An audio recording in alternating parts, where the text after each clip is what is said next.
好，来继续来看彰化师范大学的校园，有一间的石坎关出着5公分，害人爬位经过，不时都会踢到，甚至跌倒趴落。校讲是因为树根把这个石坎的地基压悬了，会马上请厂商来处理。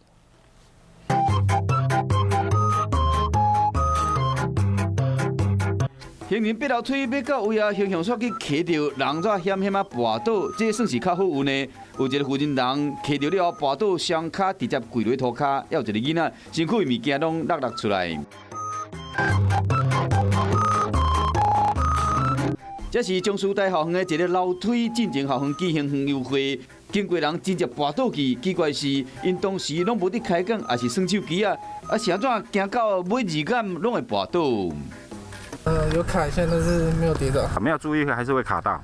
对。牧师就觉得这个比较高一点啊，有感觉有点比较高。是一个甲牛会骑倒人的这杆有20公分悬，下一杆敢若15公分，所以讲爬楼梯时若无注意，就真危险。树根啊，因为这几十年来这样子生长哈，那造成楼梯这边产生了一个高低的落差。